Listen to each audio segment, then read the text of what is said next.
অপূর্ব অপূর্ব চন্দ্র, অনেকদিন পত্র খুশি থেকে আমাদের দিকে আনন্দ হচ্ছে। একদম ঠিক বলেছো। জানা হলো না, আমার মনে হয় রশ্মিটাই খুশির পিছনে আছে। দাদা ভাই এই জাদু চলো উল্টো করে কথা বলে বন্ধ কর বন্ধ কর। আচ্ছা সোজা করে বলছি, মানে দাদার এই খুশির পিছনে আছে রশ্মি ভাইয়ের জাদু। রশ্মি জাদুটাকে ছোঁয়ায় দাদা আবার নতুন জীবন ফিরে পেয়েছে। সত্যি সত্যি রশ্মি, তোমাকে যে কি বলে ধন্যবাদ দেবো তার ভাষাই তো খুঁজে পাচ্ছি না আমি। আমি একে কি বলে ধন্যবাদ দেবো তার কথা খুঁজে পাচ্ছি না। সে এত তাড়াতাড়ি পাল্টি কে খাই রে বাবা, একটু সময় নিয়ে পাল্টিকে দেখতে ভালো লাগে। তুমি বাবু মশাই নিঃশ্বাস ফিরিয়ে দিয়েছো। আপনি এরকমই হাসি খুশি থাকবেন বাবু মশাই, ঠিক আগের মতন হাসি খুশি। এখানে আর নয় না চলো যাই।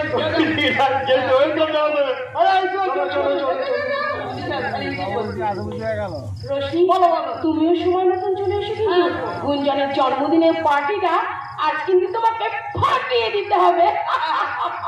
তুই খাবার চিন্তা করো না, আমি ফাটিয়ে ফুটিয়ে ফাটিয়ে শুধু রশ্মি না দাদা, শুধু রশ্মি না, আজকে কিন্তু তোকেও প্রমাণ করে দিতে হবে যে চৌধুরী বাড়ির বড় ছেলে মানে আমার দাদা এই চন্দ্রশেখর চৌধুরী খরচে কোনো অংশে বিন্দু মাত্র কম না।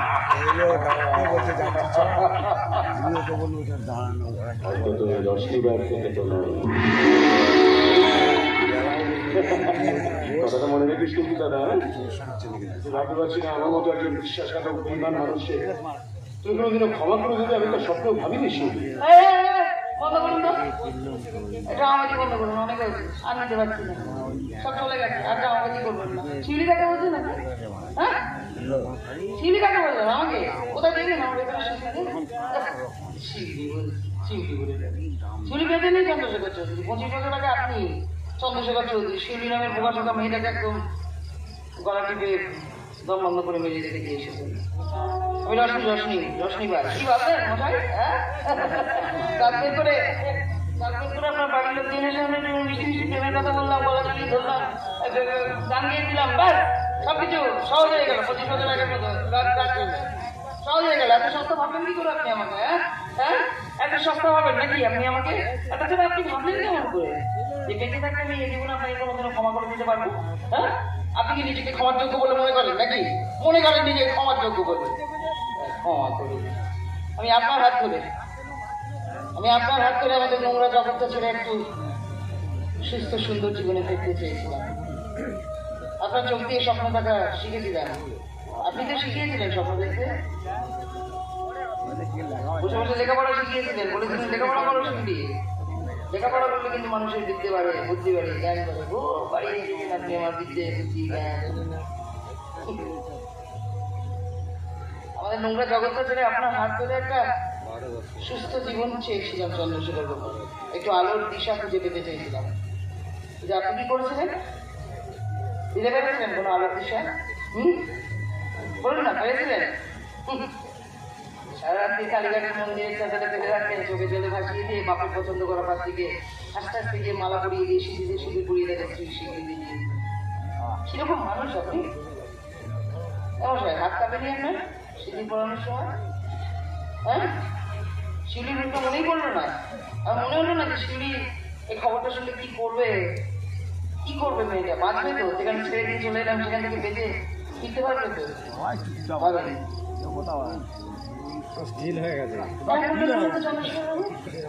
আমার সঙ্গে এরকম বিশ্বাসঘাতকতা কেন করবেন? না মানে আমি তো আপনাকে মন না ঢেলে সততা দিয়ে ভালো, আমার জীবনটা আমার অপরাধটাকে বলুন অপরাধ তো আমারও ছিল না।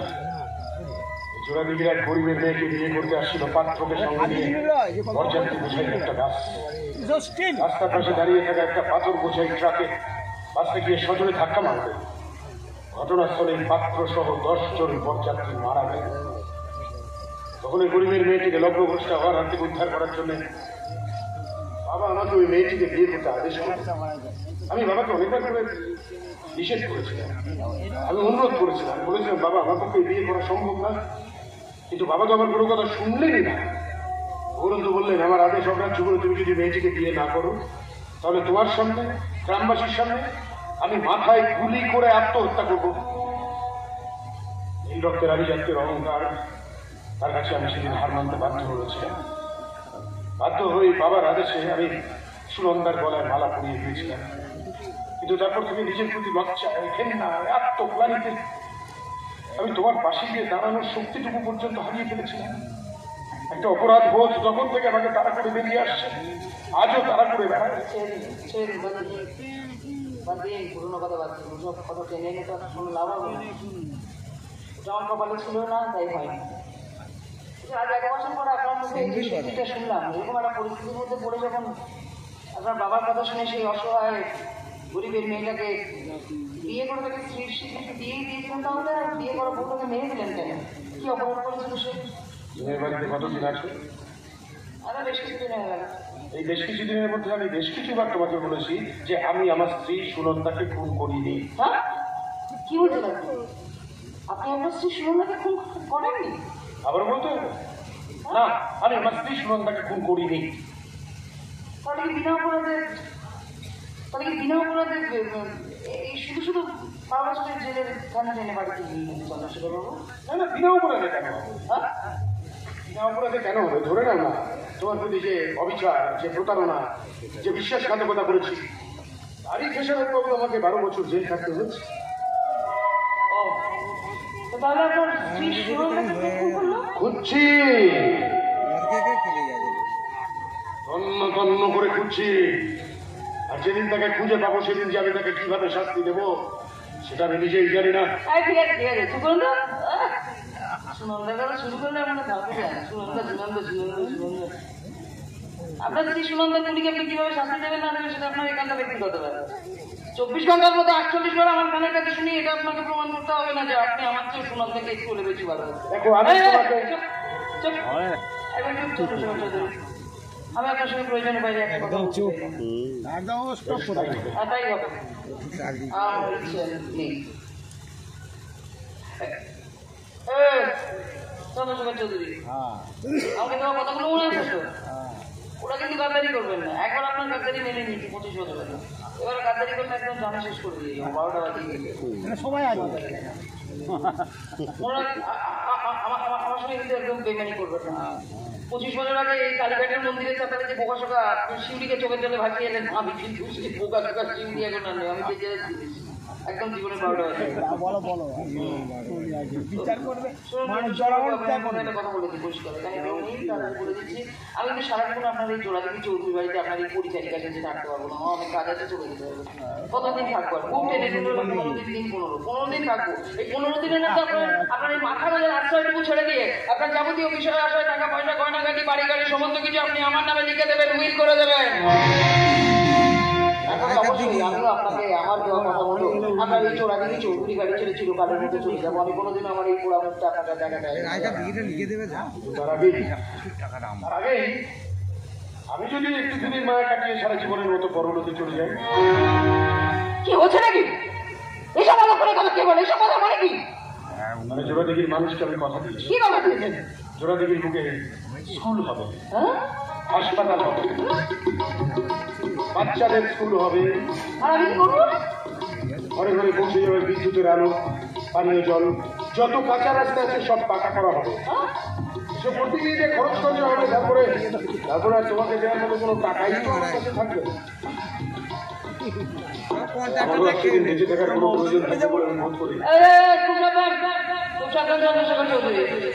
আমার সঙ্গে গাদ্দারি করার চেষ্টা করবেন না, আমি মেনে নিতে পারবো না। এবার পেমেন্ট করবেন না। আপনি কিন্তু মনে রাখবেন আপনি আমাকে কথা দিয়ে দিয়েছেন, কথা কথা কথা কথা, সেই কথাটা অন্যথা আর করবেন না।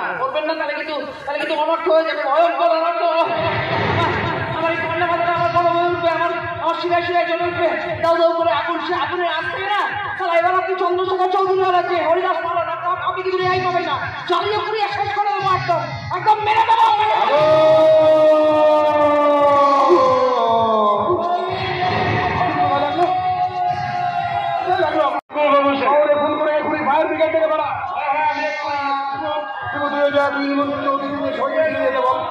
আজ আমার ছেলে গুঞ্জনের জন্মদিনের অনুষ্ঠান বন্ধ রইল। নক্ষত্র তোরা লোকজন নিয়ে বাইরে বেরিয়ে পড়। চাষি ভাইয়েরা তোমরা কেউ উতলা হলো না। তোমাদের এই বিপর্যয় আর কেউ তোমাদের পাশে না থাকলো, আমি তোমাদের পাশে থাকলো। আমি এখনই পুরো ধান খেতে পৌঁছে যাচ্ছি, আমি এখনই আসছি।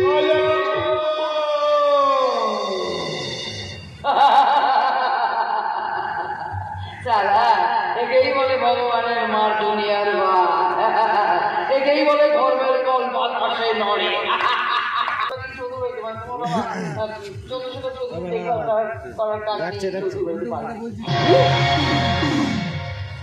আপনি আপনি আমার বাবার দেখভাল করার কাজ নিয়ে বাড়িতে এসেছেন?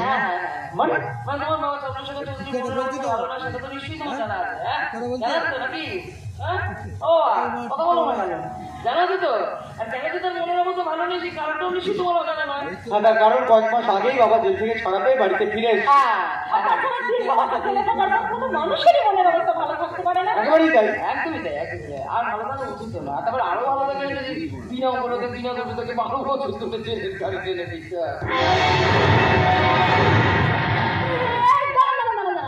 আপনি কেমন করে জানেন হ্যাঁ যে চন্দ্রশেখর চৌধুরী বিনা দোষে 12 বছর জেল খেটেছেন? আমার বাবা যে আমার মাকে খুনটা করেনি এমন ধারণা আপনার হলো কেন?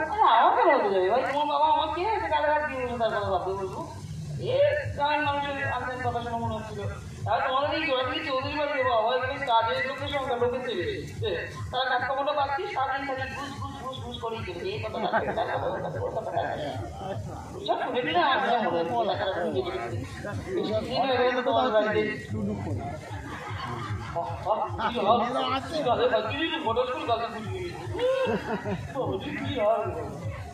তোমার বাপের কথা বলছি। আমি মানুষকে সত্যি বলছি ওর বাপের কথা। এই বাবার কথা কি বলবো মাইকি, কি বলবো মাইকি, সত্যি বলবো। আরে গরিব মানুষের জন্য তোমার পাওয়া মানুষটা চোখে মুখে ঘুম নিজের চাকরি বাড়ি গাড়ি সময় সম্পত্তি কিশোর আছে তুমি আমার সব বিক্রি করে দিয়ে সব একেবারে গরিব মানুষের উপকার করার জন্য নিজেকে বিলিয়ে দিয়ে নিজেকে ভগবান বিলিয়ে দিয়ে যে নিজেকে ভগবানের মতো মানুষ যে বিলিয়ে দিতে নিজেকে বিক্রি করে দিতে চাইছে সেরকম একজন ভগবানের মতো মানুষের কাছে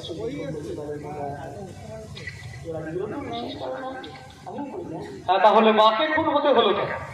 কে কে বা কারা করলো এমন কাজ?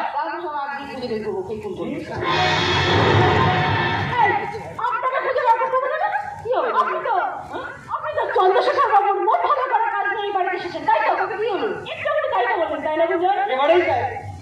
আর শুধু তাই না, ছেলে হয়ে যে কাজ আমার করার কথা মানে আমার মায়ের খুনিকে খুঁজে বের করার কথা। বাইরের মানুষ আমি সে কাজটা করতে চাইছি কেন তাই তো?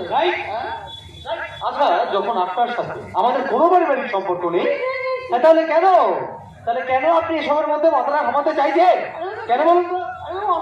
কেন বলুন তো আপনি একবারই এত বড় একটা দায়িত্ব নিজের কাঁধে নিতে চাইছেন? হ্যাঁ কি বলবো এই কথার মধ্যে জোড়া দেখি বাড়িতে পাবি না আমি অনেক কিছু বুঝতে পেরে গেছি। আচ্ছা কি বুঝেছেন শুনে একটু বুঝেছি মানে আমার যেটা মনে হচ্ছে তোমার বাবা চন্দ্রশেখর চৌধুরী জীবনে কিন্তু যে কোনো মুহূর্তে একটা বড় সড়ো বিপর্যয় নেমে আসতে পারে। বাবা তাই নাকি?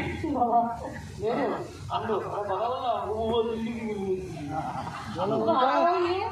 ঘুরতে গেলে চন্দ্রশেখর চৌধুরী জীবনে যে কোনো মুহূর্তে বিপর্যয় না যে কোনো মুহূর্তে মানুষের প্রাণ সংশয় হয়ে যেতে পারে। কি বলছেন নাকি আপনি? বলছিলাম এমন করে ষড়যন্ত্র মানুষটাকে প্রাণে বাঁচাতে হবে এই কথাটা বলতে। এই দাঁড়ান, যদি আপনার অনুমান সত্যি হয়, যদি সত্যি আপনি আমার বাবা চন্দ্রশেখর চৌধুরীকে নিশ্চিত মৃত্যুর হাত থেকে বাঁচাতে চাইছে বাবা। তোমাদের চৌধুরী বাড়ি সবার একটু উপকারে রাখতে চাইছে কিন্তু কেন বলুন তো? আপনি উপযাজক হয়ে শুধুমাত্র আমাদের পরিবারের উপকার করতে চাইছেন? সত্যি করে বলুন তো কে আপনি? আমি তোমার বাবা চন্দ্রশেখর চৌধুরীর জীবনের চন্দ্রশেখর চৌধুরীর জীবনের এখানে কি থাকে বলো? কি থাকে?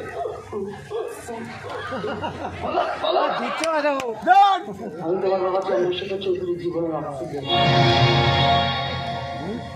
আমি তোমার বাবা চন্দ্রশেখর চৌধুরীর জীবনের প্রহরী।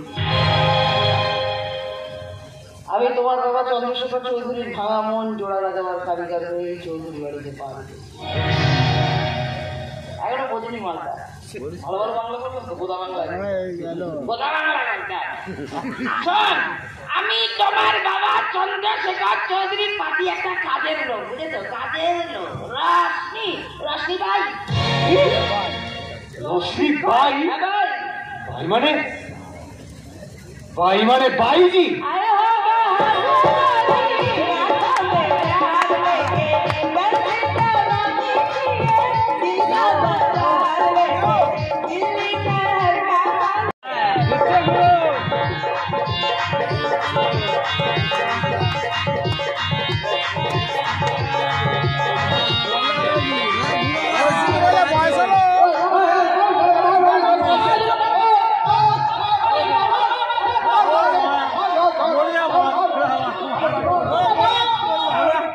এইদিকে এইদিকে দীপু, এইদিকে এইদিকে পঞ্চে দুজন মানুষ গ্রামের মানুষ তারাকে শুনতে পারবে।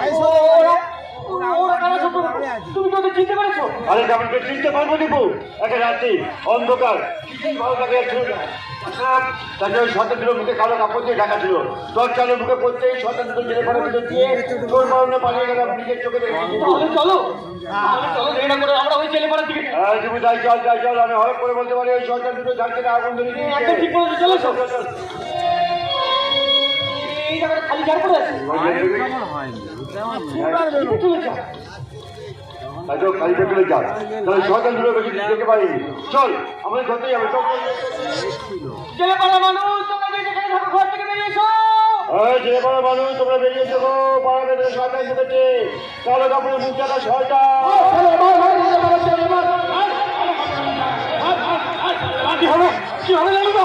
গ্রামের লোকেরা চাকরি কিভাবে ঘিরে ফেলেছে। ওই দেখো ওই দেখো জেলে পড়া লোকেরা সব মশালাতে বেরিয়ে পড়েছে। ওইদিকে চন্দ্রশেখর দক্ষিণ পাড়ার লোকজনকে সাথে নিয়ে আমাদের ঘরে উপরে শুরু করে দিয়েছে। তাহলে কি এবার পাবলিকের হাতে মার খেয়ে মরতে হবে আমাদের?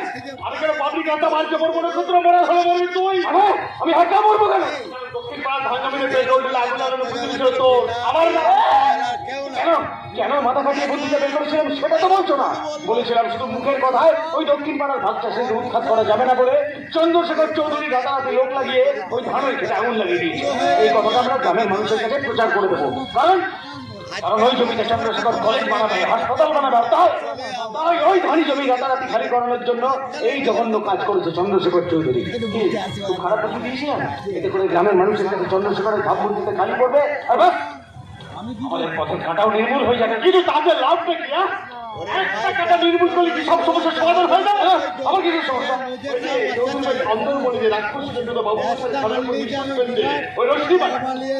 সমস্ত সম্পত্তি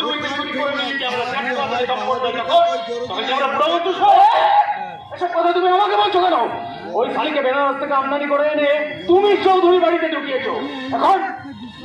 এখন তাহলে যদি আমাদের সঙ্গে কোনো গাদ্দারি করে না লালুদা, তাহলে তার দায়ভার কিন্তু তোমাকে নিতে হবে।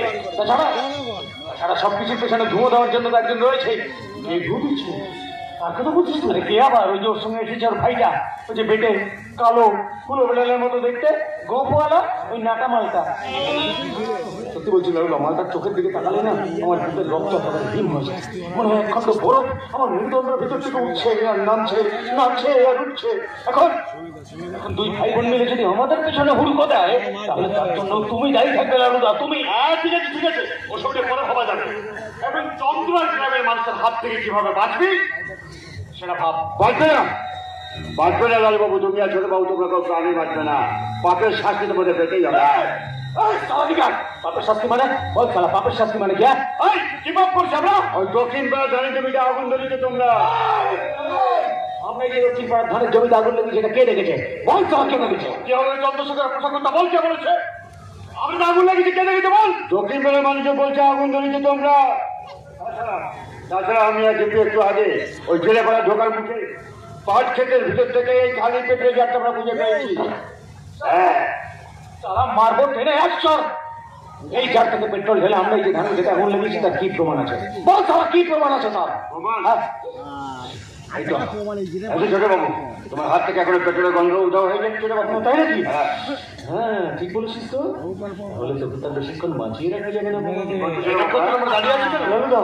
এই চালাকে বাঁচিয়ে রাখলে প্রমাণ হয়ে যাবে যে আমরা এই জার থেকে পেট্রোল ঢেলে ধানের খেতে আগুন লেগেছি। চলো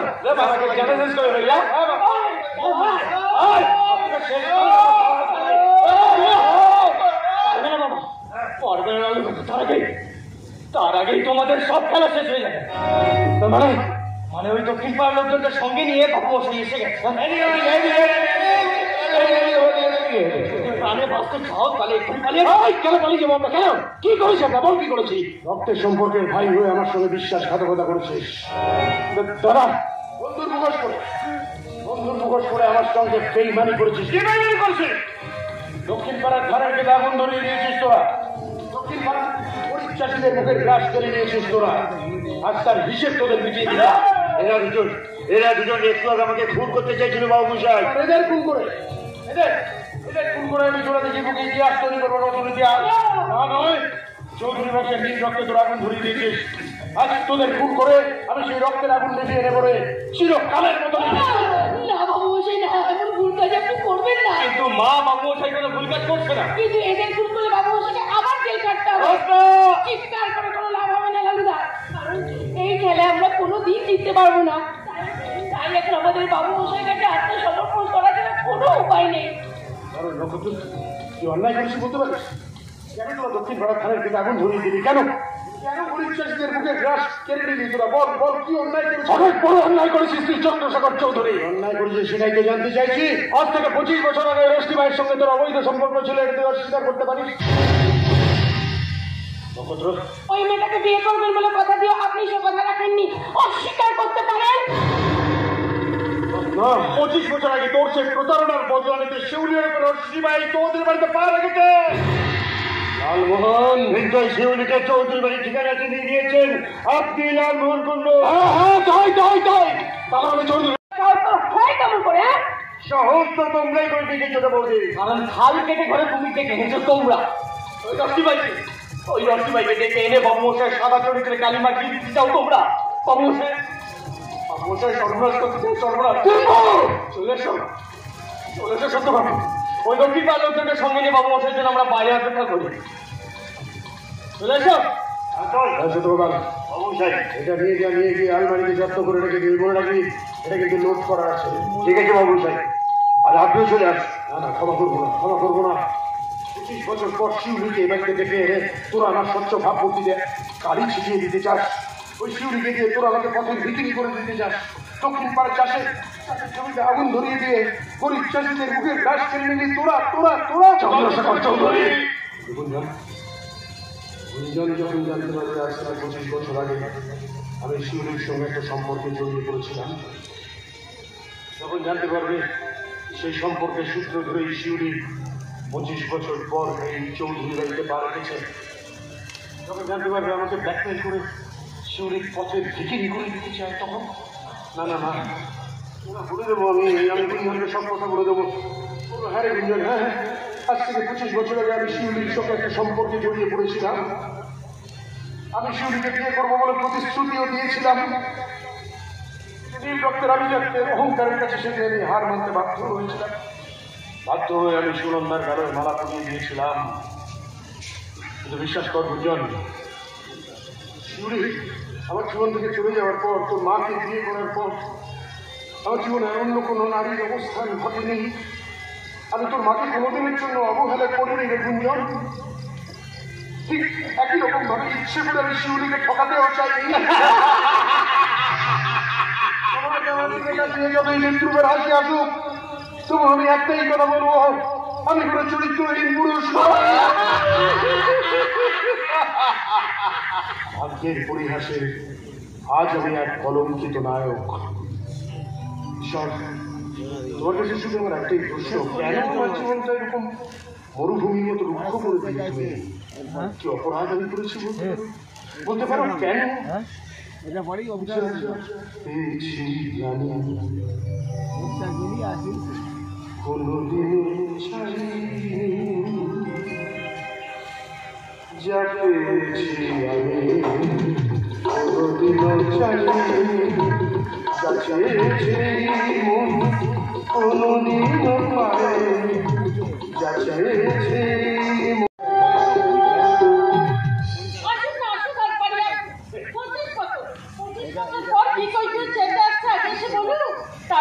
তারপর আমার কথা আমি কইব, এর কাপড় পরিয়ে দেবো। হ্যাঁ বুঝিয়ে দেবো আমার নাম চামেলি মাঝি, আমার মনে দুঃখ মুখে হাসি। তাই এসো মা, তাই এসো।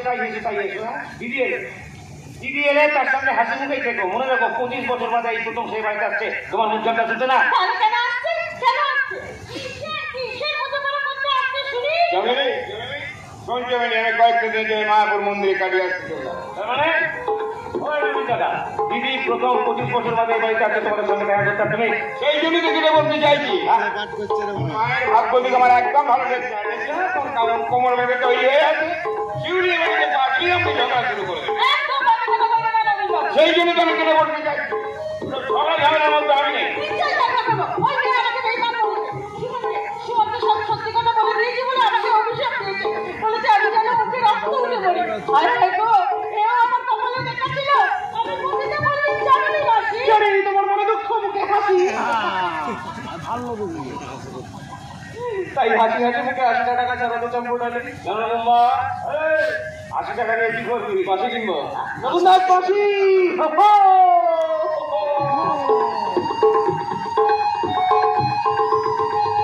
বাবা এটা কোনি কেষ্ট, ওই ছোট বাচ্চা গাড়ি চেপে ঠাকুর ভাষা দিতে যেতে হবে না।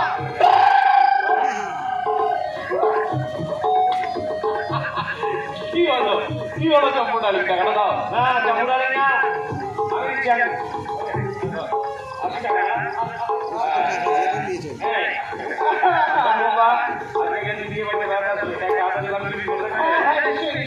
নিশ্চয়ই মনে থাকবে, বাড়িতে গেস্ট আছে, মানে ভালো মন্দ খাওয়া দাওয়া হবে।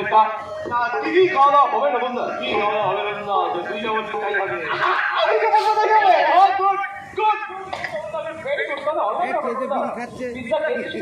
ইলেকশনের টাকা কেটে শুনি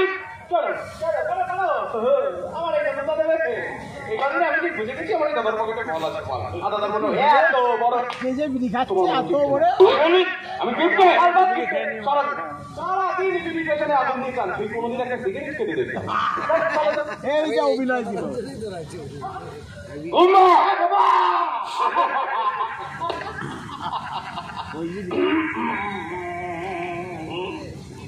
আচ্ছা নতুন দা, বলছি আজকে নতুন ডিজিটাল পার্টি আসছে, সে কেমন পার্টি? কেমন পার্টি মানে মালকড়ি কেমন আছে? কেন একটা একটা তাকে মুরগি বানাই বুঝি? সে চোখ বলে একটা কোপ তো মারবই। বলবো ইন্ডিয়া ইন্ডিয়া পাকিস্তানের ফাইনাল খেলার টিকিটের দামটা কি? তার মাথায় হাত বুলিয়ে ম্যানেজ করে নেবো। ওই একটা অপরিচিত মেয়ের কাছ থেকে টাকা চাইতে তোর লজ্জা করবে না? এছাড়া উপায় কি আছে পুরো? না না না না না না না না না না না না না না না না, তুমি আমাকে বলো এছাড়া উপায়টা কি আছে? হ্যাঁ, চাকরি না পেয়ে আজকের প্রজন্মের আমাদের মতো ছেলেমেয়েরা সিকিউরিটির কাজ করছে, টোটো চালাচ্ছে, মোটর বাইকে প্যাসেঞ্জার তুলে ভাড়া খাচ্ছে, কেউ চায়ের দোকান খুলে চা বিক্রি করছে, ঘুগনি বিক্রি করছে, আর যারা এসব করতে পারছে না তারা চিটিংবাজি করছে, ধান্দাবাজি করে মাল কামাচ্ছে। মাল আমি তাদেরই মতো একজন নতুন না। আমরা এই দেশের ভবিষ্যৎ, আর দেশের ভবিষ্যৎ অন্ধকারে ডুবে যাচ্ছে দেখেও এই পাবলিক কিন্তু চুপ করে বসে আছে। তাই তো আমি বলি, সারে জাহান সে আচ্ছা সালা আমরাই পরিবার মানুষ। দেখেছো মা, কাটিয়ে দিলাম, কিন্তু কুম্বাজার মতো ছেলেমেয়েদের ভবিষ্যৎ কোন অনিশ্চয়তায় যুদ্ধ চলেছে ভাবতে পারছি। শোন জামিনী, আমার কথা শোন। সারা জীবন তুই অন্ধকারে দেখেছিস, এবারে একটু আলো খুঁজে নেবে। এত বছর পর মেয়েটা বাড়িতে ফিরছে, ওর সঙ্গে ঝগড়া জানিতে যাস না। হ্যাঁ, তুমি একদম ঠিক বলেছো নবীন দাদা। দ্বিতীয় বাড়িতে এলে তাকে সঙ্গে নিয়ে তোমাকে বাস্তবের মুখোমুখি দাঁড়াতে হবে মা। হ্যাঁ হ্যাঁ, সে বাস্তব যতই দূর হোক না কেন, তবু তোমাকে তার মুখোমুখি দাঁড়াতে হবে। কথাটা মনে রেখো। সুমন ঠিক কথাই বলে গেল। জিনিয়া বাড়ি এলে আমরা জিনিয়াকে বলে দেবো, জিনিয়া তোর মায়ের নাম শিউলি, 25 বছর আগে তোকে জন্ম দিয়ে আমাদের কাছে থেকে নিরুদ্দেশ হয়ে যায়। আর বাবা, জিনিয়া যখন জানতে চাইবে কে ওর বাবা, তখন মেয়েটাকে কি উত্তর দেবো আমরা? কেন যা সত্যি তাই বলে দেবে।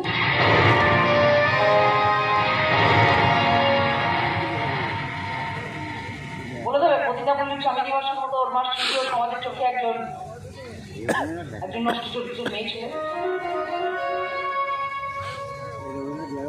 একটা নষ্ট মেয়ে মানুষ, একটা খারাপ মেয়ে মানুষ। বলে দেবে 25 বছর আগে তুমি চাকরিবাসী, আমার ইচ্ছার বিরুদ্ধে, আমার মনের বিরুদ্ধে আমাকে ধাক্কা মেরে একজন বাবু ঘরে ঢুকিয়ে দিয়ে বাইরে থেকে তুমি আমাকে তালা লাগিয়ে দিয়েছো। বলে দেবে যে তুমি যেমন অনেক বাবুদের কাছে শরীর বিক্রি করে পৃথিবীর মাটিতে আমাকে জন্ম দিয়েছে, তেমনি আমিও কোনো এক বাবুর অন্য স্বর্ণধারণ করে ওকে পৃথিবীর মাটিতে জন্ম দিয়েছি, তবে তোমার মতো শরীর বিক্রি করে নয়, ভালোবেসে। বলে দেবে যে ও আমার ও আমার ভালোবাসার ফসল। একটা কথা বলবে না তুমি? মায়ের আমার সঙ্গে এত বড় বিশ্বাসঘাতকতা কি করে করলে গো? হ্যাঁ, কেন করলে এই বেইমানিটা? কেন করলে? হ্যাঁ, তোমার মনে পড়ে চাকরি মাসি আজ থেকে 25 বছর আগে আমার মাথায় হাত থেকে দিব্যি করে আমার কাছে প্রতিজ্ঞা করে কি বলেছিল? আমার 1 বছর দুধের বাচ্চাটাকে কোলে নিয়ে কি কথা দিয়েছিল আমাকে? বলো, চুপ করে থাকো, মাথা গরম হয়ে যাচ্ছে। বলো না, কি মনে পড়ছে না? আমি মনে করিয়ে দেবো? আমি মনে করিয়েছি? তুই বলেছিলি না? তুই বলেছিলি না? না শুনি না, এবার বড় হয়ে কোনো জানতে পারবে না যে কে তার বাবা কে তার মা। যদি কোনোদিন আমাদের কাছে কিছু জানতে চাই তখন সেই মুহূর্তে ওকে একটা বাড়ি কিছু বলে দেবো, মিথ্যে কথা বলে দেবো। বললে তোর বাবা মা নেই, তোর বাবা মা বেঁচে নেই, তোর বাবা মা গাড়ি অ্যাক্সিডেন্টে মারা গেছে। শিউলি আমার ভরসা কর। শিউলি তোর মাথায় হাত দিয়ে কথা দিচ্ছি যে তুই মানে আমি, তোর মা, তুই আর রবীন দাদা, আমরা তিনজন ছাড়া পৃথিবীর কেউ জানবে না যে এই মেয়েটা একটা পিতৃ পরিচয়হীন অবৈধ সন্তান। মনে পড়ে যাবে না? আমি বলে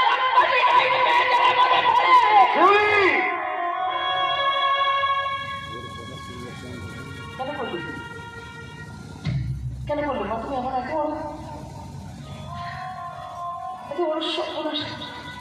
কি দরকার ছিল তোমার এটা বলে?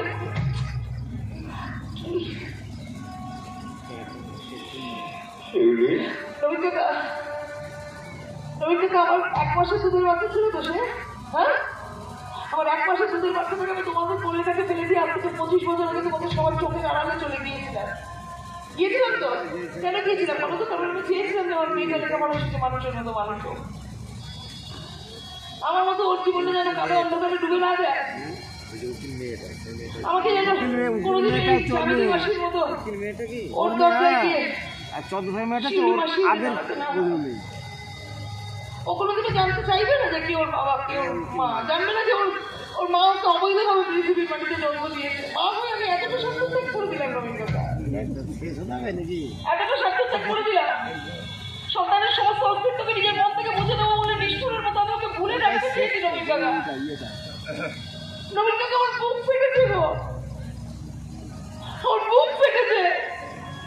তোমার মুখ ফুটে আজ পর্যন্ত তোমাদের কাছ থেকে আমি ওর একটা ছবি পর্যন্ত দেখতে চাই। আমি সত্যি চেয়েছিলাম আমার এই অন্ধকার কালো অতীতটা ওর কাছে সারা জীবন হারানো করবো। এই অন্ধকার অতীতটা আমরা তিনজন কেউ কোনোদিনও জানতে না পারবো। তাহলে কেন রাখতে যাইনি ওই মানুষটা 25 বছর আগের অতীতের রক্তটা খুঁড়ে নোংরা পা খুলে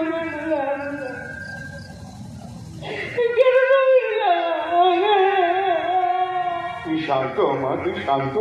তোমার বাইরের কারণে কিন্তু কথাটা বলেনি বলেছে সুমনকে। আমার দৃঢ় বিশ্বাস কখনোই তোকে কলঙ্কিত জীবনের কথা তাও তুই বলবে না। তুই ওকে বিশ্বাস কর। না আমি বিশ্বাস করি না, আমি কাউকে বিশ্বাস করি না, আমি কাউকে বিশ্বাস করি না। 25 বছর আগে সেই মানুষটাকে কথা দিয়েছিল আমাকে বিয়ে করে তার ঘরের মুখ করে নিয়ে যাবে, কথা দেখেছি নাকি? হ্যাঁ, বিশ্বাস করে মন প্রাণ দিলে সততা দিয়ে তো মানুষটাকে ভালোবেসেছিলাম। আমার ভালোবাসার মর্যাদা দিয়েছে মর্যাদা। সারা রাত্রি কালীঘাটের মন্দিরের চাতালে খোলাপ করে জীবন্ত ভেবে রেখেছি। বাবার পছন্দ করে পাচ্ছি